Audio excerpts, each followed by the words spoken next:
예, 한판 브리핑 오마이뉴스의 곽우신 기자와 함께하겠습니다. 어서 오세요. 네, 안녕하세요. 예, 자 오늘도 이재영 전 의원님 그리고 박성태 실장님 어서 오십시오. 안녕하세요. 예, 자 그러면 첫 소식 국회로 갑니다. 오늘 김건희 여사 관련 특검법이 재표결 끝에 또 폐기가 됐는데 인타표가 한 4표 정도 나왔다 이런 계산인 거죠. 네, 윤석열 대통령이 제의 요구한 법안들이 오늘 자동으로 폐기가 됐습니다. 의원 300명 전원이 참여한 무기명 투표 결과였는데요. 김건희 여사 특검법 같은 경우에는 이제 찬성이 194, 반대가 104, 기권이 하나, 무효가 하나였고요. 예, 해상면 특검법도 마찬가지로 찬성 194, 반대 104, 무효 2이었습니다. 지역화폐법은 반대가 조금 더 많이 나왔고요. 세 개 예. 법안 모두 부결이 됐습니다. 국민의힘은 이들 세 개 법안에 대해서 부결 당론을 이미 정해놓고 오늘 표결에 임한 상황이었는데요. 국민의힘 의원들이 108명이다 보니까 이탈표가 최대한 104표까지 정도 나온 게 아니냐 계산이 많이 나왔고요. 완전 부결한 단일 대우는 이루지 못한 거 아니냐라는 지적이 있었습니다만 추경 원내대표는 단일 대우를 잘 유지하고 확고하다라고 이야기했습니다. 예, 민주당은 다만 이제 곧바로 김건희 여사 최상병 특검법 둘 다 재발의를 예고한 상황인데요. 지금 법안이 강행으로 처리되고 대통령이 제2요건을 행사하고 다시 폐기되는 이 사이클이 계속해서 반복되고 있는 상황입니다. 예, 자 이런 가운데 그 김건희 여사가 부산 엑스포 유치를 기원하는 KTV의 무관중 국악 공연을 현장에서 관람했다.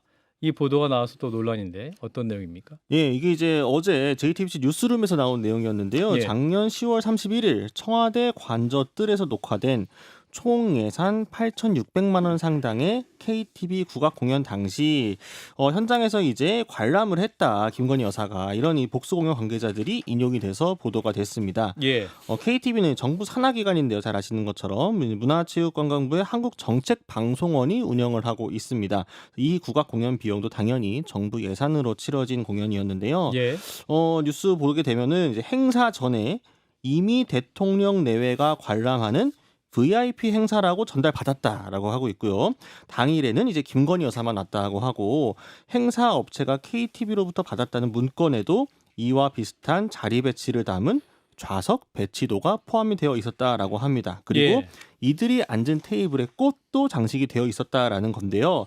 즉 좌석 배치도를 미리 만들어 둔 거다, 뭐 꽃을 배치한 거나 이런 것들을 보게 되면은 결과적으로 김건희 여사와 수행원 등만 이제 공연을 보게 된 거니 이게 처음부터 무관중 행사를 기획된 게 맞느냐 지금 이런 의혹이 제기되고 있는 상황입니다. 예, 대통령실과 문체부도 해명을 하고 있죠. 일단 문체부는 바로 설명 자료가 나왔는데요. 그러니까 영부인은 녹화 현장 중간에 국악인 신영희 선생과 인사를 나누게 들렀다가 끝까지 남아서 출연자를 격려한 것이다 라면서 이렇게 의미 있는 프로그램 녹화 현장에 방송사 고위 관계자 혹은 외부 인사가 격려차 방문하는 것은 흔히 있는 일이다라고 했습니다. 그러니까 녹화 현장에 영부인이 단순 방문한 건데 마치 KTV가 거액의 예산을 들여서 영부인을 위한 공연을 기획한 것처럼 시청자가 오해할 수 있는 보도를 JTBC가 했다라면서 예, 문체부와 KTV의 명예를 훼손했으니 정정 보도를 요청하며 응하지 않으면 민형사상 조치를 취하겠다라고 했고요. 이 대통령실 관계자가 이제 데일리안과 통화한 내용도 조금 화제였는데요. 예, 김건희 여사가 최소한의 인력만 대동하고 녹화 현장에 갔던 것이다. 김건희 여사를 위해 기획된 공연이 아니었고 당초에는 잠깐 들려서 격려만 하려고 했는데 국악인들이 우리는 공연을 할 테니 계속 계셔달라 이렇게 해서 공연을 관람하며 힘을 실어준 것이다라는 해명이었습니다. 예. 집 앞에서 좋은 공연이 진행되면 그냥 보고 싶을 수 있잖아요. 예. 일단은 이 얘기는 좀 이따 해보고 자 국회로 가보겠습니다. 김건희 여사 관련 특검법 재표결에서 반대 104표, 여당 이탈표가 한 최대 4표가 나온 것이 아니냐 이렇게 계산되고 있는데요. 자, 이재용 의원님 어떻게 보셨어요? 오늘 국회 아니 뭐 숫자상 4표 나온 거 맞죠? 맞죠? 네. 정확하죠? 정확하죠. 근데 네. 그 2표 이제 아까 뭐였죠? 기권과 무효 1표가 예를 들어서 그게 국민의힘 의원이었다면은 그리고 그나저나 이 말씀 드리기 전에 민주당에서도 나올 수도 있어요. 충분히. 네, 그러니까 만약 그렇다면 오히려 국민의힘에서 4표가 진짜 찬성표를 던졌으니 더 이제 위기 상황이 아니냐 뭐 이렇게 해석할 수도 있을 것 같아요. 왜냐하면 그러네요. 저는 진짜 한 0표 나올 줄 알았어요. 국민의힘 쪽에서. 근데 아. 찬성이 최소한 2표라는 것 아니겠습니까? 그러니까 반대가 108표 나와 딱 채울 줄 알았다는 저는 말씀이죠. 108표 딱 채우고 아하. 오히려 민주당에서 한두 표 나오거나 뭐 기권이나 무효 그건 잘못 찍을 수도 있으니까 아하. 국회의원들이 말이 국회의원이 그거 들어가면 실수 많이 합니다. 뭐 점을 찍거나 이상한 글씨를 쓰거나 해서 그분들 무시하는 게 아니고 이렇게 하다 보면 사람이 하는 일이니까. 사람이 하는 거기 때문에 그런 실수할 수 있어요. 그 충분히 이해가 갑니다. 근데 찬성표가 2표나 나왔다는 거는 제가 봤을 때는 앞으로 이제 오늘은 이렇게 됐지만 앞으로 향후 이게 어떻게 전개가 될지 좀 궁금하긴 합니다. 그래서 개인적으로는 뭐 큰 무리 없을 것 같긴 한데 하여튼 오늘만큼은 지금까지 봤었을 때 아니면 지금까지 나왔던 얘기 치고는 2표 내지 4표 이거는 굉장히 의외였다. 의외였다. 저는 그렇게 생각해요. 그렇군요. 자, 박 실장님 어떻게 저도 보세요? 저는 2-3표 정도는 찬성표가 나올 수도 있다라고 생각을 했어요. 그러니까 지금은 그러니까 반대가 아닌 표라고 봐야 되죠. 아하. 반대가 아닌 표가 2-3표 정도는 나와서 고집불통 요지부동인 용산에 경각심을 주기 위한 표가 아닐까라고 생각을 합니다. 한동훈 대표가 이게 비밀투표이기 때문에 누가 냈는지 전혀 모르죠. 네. 예상되는 건 안철수 의원은 찬성표를 던졌을 가능성도 있을 거라고 봐요. 직접 그러니까 예측이죠, 그죠? 예측입니다. 근거 당사자가 없는데 기분 나쁘실 수 있습니다. 평소에 네. 해왔던 말들에 비하면 안철수 의원은 계속 사과도 요구하고 나름 소신 있는 발언을 해왔어요. 그래서 예. 소신 있는 투표를 했을 가능성도 전 있다고 봅니다. 그래서 그리고 뭐 다른 사람이 의외의 인물들이 될 수도 있어요. 예를 들면 추경호 원내대표가 있을 수도 있어요. 이철규 의원이랄지. 네, 의외라는 단서를 붙였습니다. 추경호 원내대표의 저는 경우에. 늘 세상 일은 모른다는 모른다. 주의자이기 때문에 예, 예. 다만 가능성이 많은 걸로 얘기하는데 뭐 추경호 의원이 찬성을 던졌을 가능성은 적지요. 하지만 배제할 수는 없다라는 말씀을 드리는 거고 누군가 찬성, 그러니까 반대하는데 동참하지 않았다는 거는 용산에 대한 경각심, 여사에 대한 불만, 사과라도 않고 계속 이러고 간다면 민주당 등 야당이 또 특검법을 올릴 땐 그땐 나도 날 몰라. 뭐 요 정도의 의사표시를 한 게 아닐까라고 생각을 합니다. 예. 그리고 잘 몰라서 뭐 무효표를 만드는 의원이 있다고 하지만 국민의 대표가 좀 잘못 찍어서 의도나 메시지가 아니고 그렇게 한다고 보기는 좀 어려울 것 같고요. 그것도 다 의사표시라고 생각을 합니다. 그래요. 자, 우리 여당 반장님. 네. 우리 이제 국민의힘 출입 기자들 사이에서는 이탈표 4표에 대해서 누가 4표일까를 예측하시는 분들 계시죠? 그렇죠. 항상 저희 뭐 누구 하지 않을까? 자, 이런 게 반장님의 있는데. 예상을 알려주세요. 뭐 자, 실명을 아까 할 안철수 수는 의원 없겠지만. 나왔는데, 자, 안철수 의원이 근데 오늘 이니셜로? 기자들이 그래서 안철수 의원 이제 본인이 이제 나오자마자 기다렸다고 달라붙어서 물어봤거든요. 근데 안철수 의원이 본인 소신 투표했다고 밝히면서 그럼 소신 투표가 찬성을 하신 거냐라고 했는데 그건 아니다. 근데 소신 투표를 했고 다만 이제 다른 의견을 밝힌 사람이 이렇게 4명이나 나올 줄 몰랐다라면서 뒤에 이제 결국 김건희 여사의 사과 필요성을 언급하긴 했거든요. 사실은 저희가 항상 이거 표 계산할 때마다 잠재적인 이제 이탈표로 항상 이 안철수 의원을 고정수로 놓고 가지 않습니까? 4명이나 나왔다라는 건 본인 포함해요? 아니 본인 나는 안 했는데 4명이나 나왔네 이거예요. 그러니까 사실 거기서 뉘앙스가 묘하긴 한데 제대로 물어봐야 되는데. 네, 그런 상황인데 이번에는 사실 한동훈 대표가 직접 전에 나서가지고 이거는 부결시켜야 부결 된다. 당론. 네, 당론을 딱 했지 않았습니까?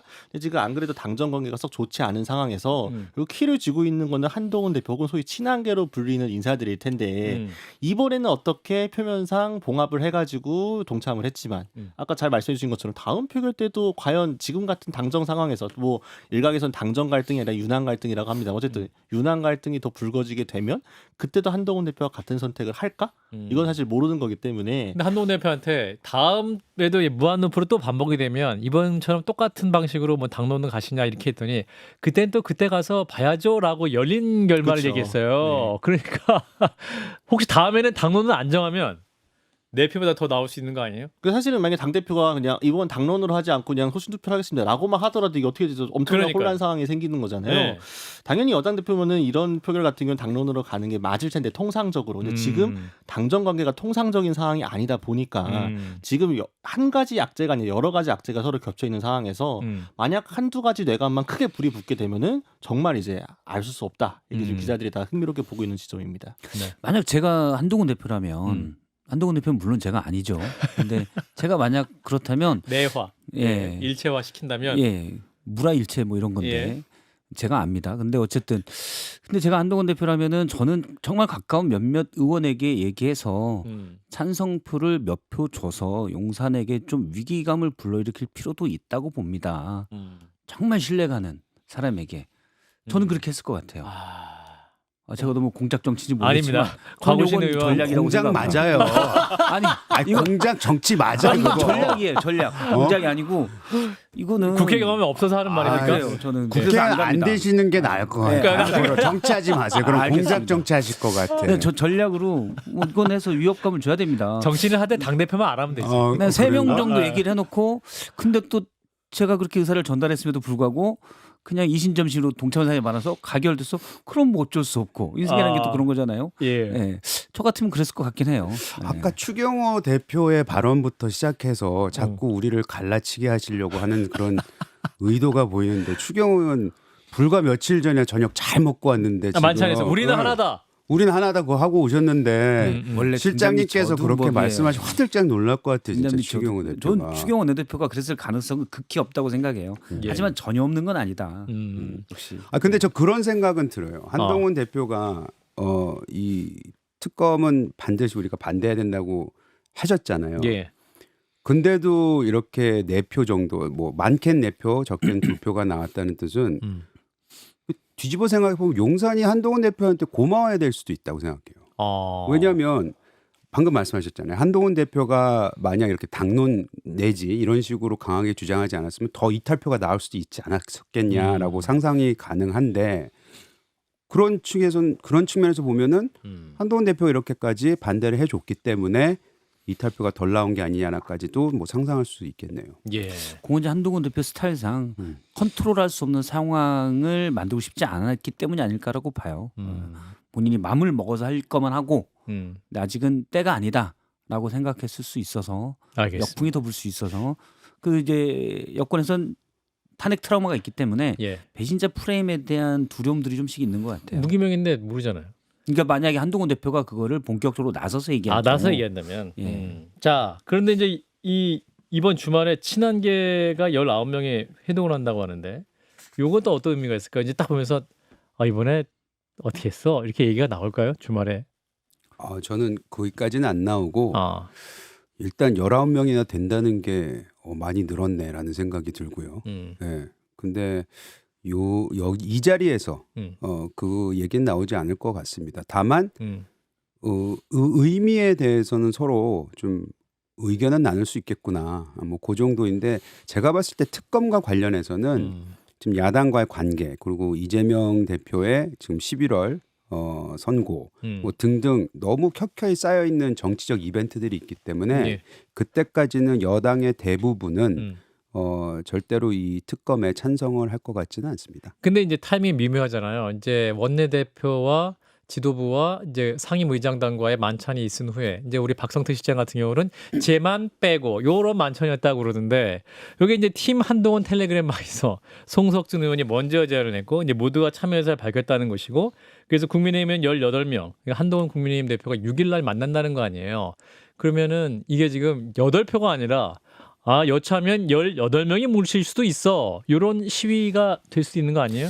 일단 이분들이 다 올지는 봐야 될 것 같아요. 출석률이 18명이. 그럴 수도 있겠네. 그 텔레방에 있는 분이 그렇다는 거지. 혹시 송석준 의원과 한동훈 대표의 독대가 될 수도 있습니까? 좀 더 있겠죠. 더 있겠죠. 있겠는데 알겠습니다. 그분들이 다 오는지 이거 상당히 눈여겨 볼 것 같아요. 용산에서 눈여겨 볼 것 같고. 출석. 근데 이게 이런 것들은 이제 사회적 물리적 환경이죠. 저는 다 모일 가능성은 한 최소한 2-3명 정도는 빠질 가능성이 크다고 보는데 더 빠질 수도 있고요. 근데 요때 이 활동가들이 해야 됩니다. 만나서 다시 한번 참석을 확인받고 예. 설득하고 그렇게 해서 새를 보여줘야 돼요. 한동훈 대표가. 정치력이 여기서 드러날 그렇죠. 것이다. 환경이 있는데 그 환경을 계속 바꿔가고 만들어가는 거는 결국 사람입니다. 오히려 그 부분에 있어서 진짜 용산과 뭐 한동훈 대표와의 관계가 매우 안 좋은 거를 그때 가서 취재를 하실 거면 그게 있을 것 같아요.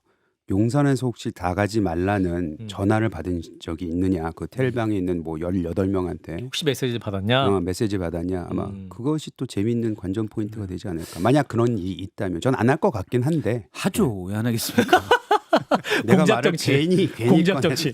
하죠. 아니 용산에서 공작 직접 박성태님 잠시만 기다려 주시고 그 JTBC가 어제 보도한 거 예. 관저의 음악회 요거 어떻게 봐야 돼요? 사실은 이거 너무 또 아무것도 못 하냐? 뭐 그쪽이 촬영지가 예뻐서 또 뭐 KTBS 촬영하실 수도 있고 또 한쪽에서는 이제 여사를 위해서 이 특별 공연한 거 아니냐 8천만 원 들여서 이런 비판점이 나오는데 의원님 어떻게 보세요? 이건 좀 너무했어요. 너무했다? 네, 너무했어요. 뭐 지금 지나서 우리가 그 부산 엑스포 유치를 그렇게 실패한 것에 대해서는 굉장히 많은 분들이 실망을 했고 그때 나왔던 뭐 예측, 예상 이거 뭐 하나도 안 맞았잖아요. 그걸 보고 이제 도대체 용산은 뭘 하고 있느냐라고 이제 질타도 받았는데 그 전에 있었던 모든 행사는 진짜 잘 되기 위해서 노력을 했던 것이고 예. 그리고 저희가 뭐 이런 행사할 때 영분이 됐던 대통령이었던 잠깐 오셔서 있는데 그 일반 정치인도 아니고 국악인들이 와서 만에 하나 여기 잠깐 남아서 우리 격려해 것 좀 주세요. 격려해 주세요. 그거 어떻게 뿌리칩니까? 근데 그런 것까지도 마치 뭐 여사를 위해서 이 행사가 만들어진 것처럼 그렇게 호도되게 그렇게 비춰지도록 만약 사람들이 그걸 봤다면은 보도를 전 그건 좀 잘못됐다고 생각합니다. 자, JTBC 측의 해명을 듣겠습니다. 저는 회사를 나와서 회사 나왔군요. 예, 나왔어요. 측의 해명은 아니고요. 저도 보도를 보고 후배들의 보도를 후배 기자가 참 기사를 잘 썼다. 잘 썼다. 이런 똘똘한 후배를 만나. 그랬어요? 잘 썼어요? 잘 썼다고. 날카로웠습니까? 물론 잠깐 들른 거라면 급조해서 그런 게 있어요. 저가 가서 격려해주고 오겠습니다라고 한다면 아하. 이재용 의원님 말씀이 맞다고 봅니다. 근데 이미 초청 명단이 있었고 JTBC 보도에 따르면 몇 명에게 섭외를 했어요. 아하. 와서 좀 축하해 주시라. 어떤 분은 거절했고 어떤 분은 가겠다 했습니다. 근데 가겠다 한 사람에게는 다음에 그냥 안 하셔도 됩니다. 아마 제가 그냥 여기까지는 이제 JTBC 보도의 취재고 제가 볼 때는 좀 여사와 또 몇 분을 초청하려다가 그럴 바에 그냥 여사님과 그 일행들만 모시고 그냥 하자 이렇게 결정이 됐겠죠. 예. 그러니까 오겠다는 사람에 대해서는 초청은 뭐 취소됐습니다라는 메시지가 간 것 같아요. 그러니까 뭐 전날이나 이렇게 만들어진 건 아닌 것 같아요. 좌석 배치도도 미리 만들어졌었고 그리고 뭐 국악인이 온다고 해서 들렸다고 했지만 제가 어제 본 내용에서는 그 국악에는 그런 거 없었다라고 얘기한 걸로 기억을 하거든요. 그래서 이거는 미리 진짜 여사만을 위한 공연이 아니었나. 물론 이제 방송 촬영도 했겠죠. 근데 그런 자리가 아니었나라는 생각이 듭니다. 아니 국악인 때문에 온 게 아니죠. 엑스포 유치를 하기 위해서 영원하기 위해서 온 거죠. 그러니까 국악인에게 그런 연락을 듣고 왔다 이렇게 했었는데 그 국악인은 그 사실을 부인한 것으로 알고 있어요. 그래서 그러면 그냥 애초에 처음부터 물론 영상도 촬영하지만 덤으로 여사도 기쁘게 알겠습니다. 하기 위한 공연이 아니었을까. 아니 그건 내가 한 마디만 더 할게요. 네. 제가 지역에서 행사를 가도 네. 저 때문에 행사 안 만듭니다. 당연히. 그렇죠. 네. 근데 만들고 나서 초청 명단에 들어가요. 가죠. 가면은 저 잠깐만 들렸다 가겠습니다. 하도 현장에 가면 이왕 왔으니 좀 이따 가세요라는 말은 수없이 듣습니다. 거기서 나가잖아요. 뒤에서 수군수군 됩니다. 저거 와가지고 인사만 하고 얼굴만 내비치고 바로 가네. 이런 얘기 많이 듣고 그거 되게 부담되거든요. 그런 측면에서 봐줄 수 있는 얘기인데 이거를 굳이 이렇게까지 보도한 것은 이것도 공작 보도다. 요거 좀 토론이 세지는데. 공작의 맛을. 예, 공작의 맛을. 공작은 김대남 씨가 공작이고요. 거기가 진짜 공작이고 우린 주작도 아닙니다. 예, 또 어쨌든 알겠습니다. 저기 이게 말씀하신 한 일주일 전에 그런 게 됐다면 모르겠지만 보도의 흐름을 보면 꽤 전에 여사 초청 그다음에 다른 외빈들 초청도 있었던 것으로 보여요. 알겠습니다. 네. 예. 다른 사람들은 오지 말라고 하고 여사만 끝내 왔다는 거 아닙니까? 예, 한판승부에 우리 이재용 의원님이 합류하신 중에 가장 열띤 토론을 진행해 주셨습니다. 잘하고 있나요? 잘하고 있습니다. 자, 다음 이슈로 가보겠습니다. 자, 부산 금정구청장 보궐선거를 앞두고 더불어민주당과 조국혁신당이 이제 단일화 협상에 들어갔는데 이게 이제 오늘 하루에만 시시각각으로 상황이 변합니다. 뭐 타결됐다고 했다가 또 안 됐다고 했다가 뭐가 진실인가요? 네, 일단 현재는 어쨌든 결렬될 뻔했다가 어떻게 마지막 끈을 잡은 모양새예요. 다시 얘기하기로 했다. 네, 일단 그러니까 원래 이제 단일화에서 민주당은 항상 이제 역선택 방지 조항을 넣어왔다면서 이거 뺄 수 없다라는 입장을 고수를 했고, 예. 조국혁신당은 아니 부산 같은 경우에는 국민의힘 지지자 중에서도 이번엔 좀 정권에 신호를 줘야 된다라고 해서 올 수 있는 표를 줄지 말는 사람이 있기 때문에 예. 역선택 방지 조항을 지우고 해야 된다 이렇게 맞섰습니다. 그래서 이게 워낙 합의가 안 돼서 오늘 오전 민주당이 협상 협상 결렬을 발표를 했고 이 때문에 이제 원래 이 후보자들 간의 유튜브 토론에도 불투명해진 상황이었는데요. 예. 그런데 조국 혁신당이 그 이후에 민주당 요구 모두 수용하겠다 이렇게 지금 물러선 상황입니다. 이 정춘세 원내수석 부대표가 기자회견을 열고 정권을 심판해야 한다는 이 대의에 부응하기 위해서 조국 대표의 지시에 따라 민주당 주장을 모두 수용하겠다 이렇게 발표했는데요. 이게 조국 대표가 결단을 내렸다고 설명을 한 건데 향후 협의 테이블 다시 꾸려질지는 일단 좀 긍정적인 신호가 켜진 상황입니다. 아직 끝난 거 아니다. 그리고 조국 혁신당 같은 경우는 모든 조건을 받겠다. 뭐 이런 입장이라는 거죠. 예. 자, 이 상황 어떻게 보십니까? 이재용 의원님. 저는 조국 대표가 물러선 게 아니고 오히려 적극적으로 응대하는 것 같은데요. 응대한다? 네, 왜냐하면은 이 역선택 방지 조항까지 넣게 되면 확실히 불리해진다는 건 뭐 누가 봐도 우리가 생각할 수 있는 부분이잖아요.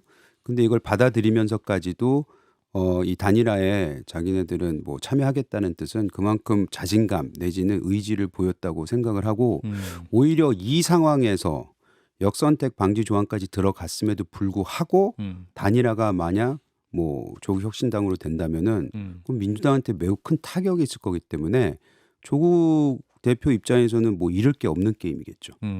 박 시장님. 저도 뭐 낮에 협상 결렬이라는 속보를 들었었는데 그렇죠. 어쨌든 인수용지가 7일 사전 투표가 11일인가요? 그렇게 돼 있기 때문에 그 전까지는 되겠지라는 하는 기대를 하고 있었습니다. 만약 안 된다면 안 될 가능성도 있죠. 근데 안 된다면 야당이 사실 좀 유권자들에게 해당 유권자들에게 그러니까 윤석열 정부에 대해 비판적인 금정구의 유권자들에게 예의를 못 갖추는 거죠. 네. 그래서 어떠한 단일화에 낙관적인 생각을 갖고 계신다. 저는 낙관적입니다. 누가 될지 모르겠어요. 단일화에서. 아하, 그렇군요. 네. 자, 여기는 여기까지 하고 자 민주당 얘기를 또 넘어가 보겠습니다. 오늘 금투세, 금융투자소득세 도입 문제를 놓고 국회에서 의원총회를 가졌는데 이 결론이 날 것 같았는데 결론이 낸 것도 아니고 아닌 것도 아니고 뭐죠 이게? 네, 그러니까 사실은 오늘 하기 전에는 오늘 이제 유예나 혹은 뭐 폐지 같은 유예 쪽으로 결정이 나겠구나라는 게 좀 다수의 해석이었는데요.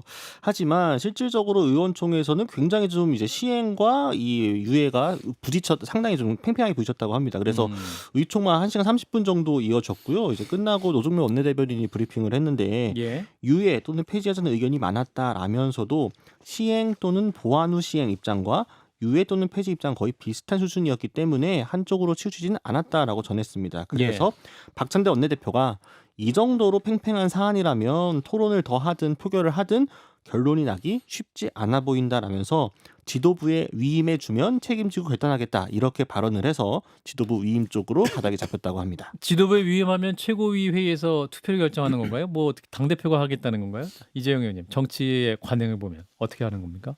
그쵸. 자기네들이 뭐 당대표의 뜻은 나름 안 거잖아요. 이재명 대표는 뭐 공공연하게 뭐 유예 또는 폐지 쪽으로 하는 게 맞지 않겠냐 얘기를 해왔기 때문에 그 당 지도부 보면 다 어차피 이재명 사람들인데 뭐 이재명의 뜻으로 따라가지 않겠습니까? 다만 저는 어제 이 기사를 보고 좀 웃기긴 했어요. 폐지 같은 유예가 도대체 뭡니까?